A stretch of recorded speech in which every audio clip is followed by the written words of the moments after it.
के अंदर कैसे केमिकल इक्विलिब्रियम आता है ये आज हमने देखना है। पिछले टॉपिक के अंदर मैंने आपको बताया था कि रिवर्सेबल रिएक्शन के अंदर हम केमिकल इक्विलिब्रियम को अटेन कर सकते हैं। और रिवर्सेबल रिएक्शन वो रिएक्शन है जिसके अंदर प्रोडक्ट वापस मिलके रिएक्टेंट बताते हैं, product recombine to form reactant. मैं आपको वही एक एग्जांपल देता हूं रिवर्सेबल रिएक्शन से।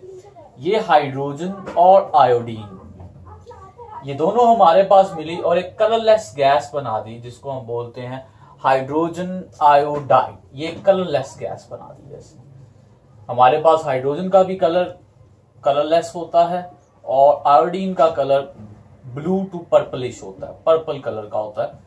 ये दोनों रिएक्टेंट हमारे पास मिले और इसने एक प्रोडक्ट बना दिया जिसको हम बोल रहे हैं हाइड्रोजन आयोडाइड। ये हाइड्रोजन आयोडाइड मिलके वापस बनाती है हाइड्रोजन और आयोडीन, मतलब product recombine to form reactant and that reaction is called reversible reaction.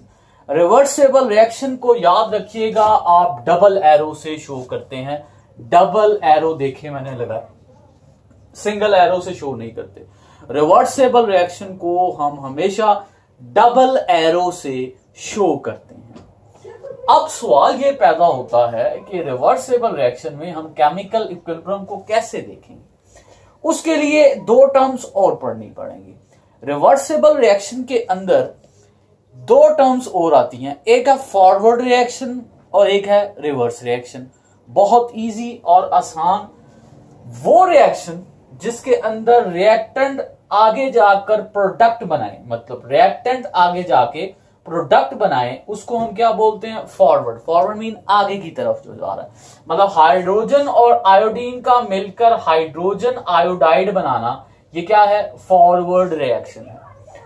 और वो रिएक्शन जिसमें वापस प्रोडक्ट रिकंबाइन करके रिएक्टेंट बनाए, मतलब पीछे की तरफ आए, तो इसको हम बोलते हैं रिवर्सेबल रिएक्शन या रिवर्स रिएक्शन। और वो रिएक्शन जिसमें फॉरवर्ड और रिवर्स रिएक्शन या बैकवर्ड रिएक्शन दोनों हो रहे हैं, इसको बोलते हैं रिवर्सेबल रिएक्शन। मींस के हाइड्रोजन और आयोडाइड का आयोडीन का मिलके हाइड्रोजन आयोडाइड बनाना, ये फॉरवर्ड रिएक्शन था, आगे की तरफ गया। और हाइड्रोजन आयोडाइड का वापस आयोडीन बनाना, इसको हम बोलते हैं रिवर्स रिएक्शन। और वो रिएक्शन जिसमें ये दोनों प्रोसीड हो रहे हैं उसको हम बोलते हैं रिवर्सेबल रिएक्शन। अब what is chemical equilibrium? Chemical equilibrium वो टाइम है, वो एक वक्त है जिसके अंदर एक खास केमिकल रिएक्शन के अंदर फॉरवर्ड और रिवर्स रिएक्शन इक्वल हो जाएंगे।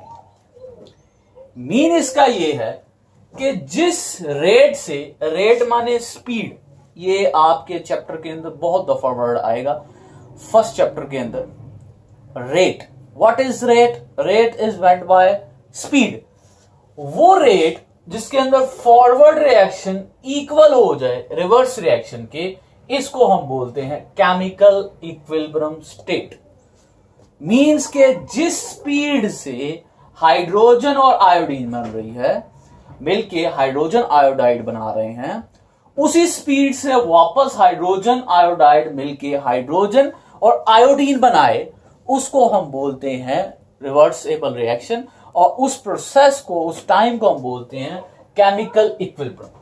कि इस खास रिएक्शन के अंदर अब क्या आ चुका है, केमिकल इक्विलिब्रियम जो सा है वो आ चुका है, कि जिसके अंदर हाइड्रोजन आयोडीन मिलके हाइड्रोजन आयोडाइड और उसी स्पीड से हाइड्रोजन आयोडाइड मिलके वापस हाइड्रोजन और आयोडीन बना रहे हैं, इसको हम बोलते हैं केमिकल इक्विलिब्रियम। कि जिस स्पीड से रिएक्टेंट प्रोडक्ट में चेंज हो रहे हैं, उसी स्पीड से प्रोडक्ट रिएक्टेंट में चेंज हो रहे हैं। इस डेफिनेशन को आपने याद रखना है, ये बोर्ड के लिहाज से बहुत इंपॉर्टेंट 2 नंबर की ये डेफिनेशन है। What is chemical equilibrium?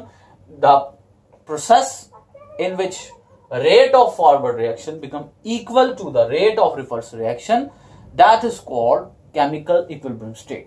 अब आपको पता चल गया होगा कि ये क्यों सिर्फ रिवर्सेबल रिएक्शन के अंदर हो रहे हैं, इरिवर्सिबल में क्यों नहीं हो रहे, क्योंकि उसमें तो सिर्फ फॉरवर्ड रिएक्शन होगा, वापस तो आना नहीं।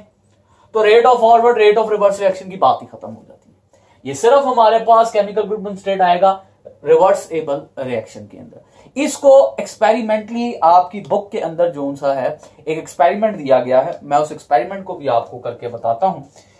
ये हमारे पास एक केमिकल रिएक्शन है, इसको हम एक्सपेरिमेंटली करते हैं। क्या एक रिवर्सिबल रिएक्शन के अंदर क्या केमिकल इक्विलिब्रियम आ सकता है? तो उसके लिए हमने एक एक्सपेरिमेंट को डिजाइन किया, एक छोटा सा एक्सपेरिमेंट। ये मैंने एक फ्लास्क ले लिया, मैं साइड पे बना रहा हूं। ये मैंने एक फ्लास्क लिया जी, ये फ्लास्क, इसमें मैंने सबसे पहले इंसर्ट की हाइड्रोजन जो कि कलरलेस है, ये हाइड्रोजन आ गई। फिर मैंने ड्रॉपलेट्स डाले आयोडीन के, जिसका कलर क्या है? पर्पल कलर है। कुछ देर बाद मैंने देखा कि हाइड्रोजन और आयोडीन वो मिलकर हाइड्रोजन आयोडाइड बना गया। मैं देख रहा हूं, अच्छा अब मुझे कैसे पता चला? मुझे ऐसे पता चला कि जब मैंने हाइड्रोजन और आयोडीन डाली तो इसका जो कलर था आयोडीन की वजह से फ्लास्क के अंदर पर्पल था। लेकिन कुछ देर बाद मेरी आंखों से ये कलर जो सा है वो फेंट हो गया, डिसअपीयर हो गया, गायब हो गया। इसका मतलब ये है कि अंदर कोई ऐसी चीज बनी है जो कलरलेस है। अब इसका मतलब ये है कि मेरे इस फ्लास्क के अंदर हाइड्रोजन आयोडाइड जो सी है वो तैयार हो गई है। लेकिन कुछ ही देर बाद मैंने जब इसको हीट दी तो ये हाइड्रोजन आयोडाइड वापस चेंज हो गई किसके अंदर जी? हाइड्रोजन और आयोडीन के अंदर। अगेन मुझे कैसे पता चला? क्योंकि आहिस्ता आहिस्ता वो जो कलरलेस कलर था वो चेंज हो गया पर्पल कलर के अंदर। तो इससे मुझे पता चला कि मेरे जो रिएक्टेंट हैं पहले प्रोडक्ट में चेंज हुए, फिर जो मेरे प्रोडक्ट हैं वो वापस रिएक्टेंट में चेंज हो गए। तो ये सब चल रहा है, ये डिफरेंट स्पीड से डिफरेंट रेट से चल रहा है।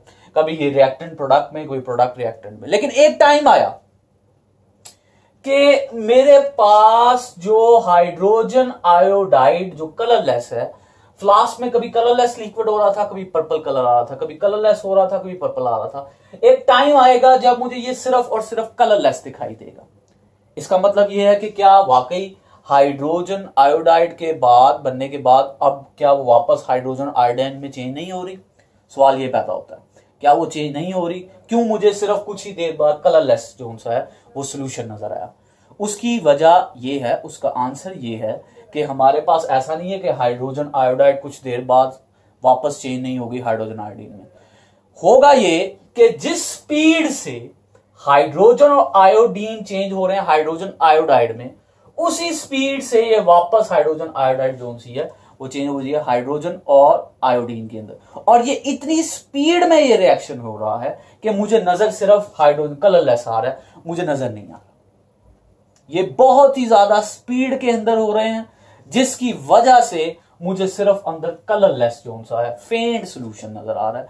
अच्छा अब आपको पता चल रहा होगा ये कौन सी स्टेट आ गई है जी। इस स्टेट को हम बोलेंगे केमिकल इक्विलिब्रियम स्टेट। मतलब ये है कि जिस स्पीड से, जिस रेट से रिएक्टेंट चेंज हो रहे हैं प्रोडक्ट में, उसी स्पीड में प्रोडक्ट वापस चेंज हो रहे हैं हमारे पास रिएक्टेंट में। So that is called chemical equilibrium, जो कि हमें मिलता है रिवर्सिबल रिएक्शन के अंदर। ये अपनी बुक को आप सामने रखें और एक दफा उसको थॉरोली रीड करें। अगर कोई ऐसी कंफ्यूजन होती है या ऐसा मसला होता है तो आप हमें कमेंट करें और हमारी वीडियो को लाइक करें, सब्सक्राइब करें और आगे दोस्तों तक इसको मजीद जो सा है वो डिस्पर्स करें, इस वीडियो को फैलाएं ताकि आपका और आपके दोस्तों का भी फायदा हो सके। जज़ाकुमुल्लाह।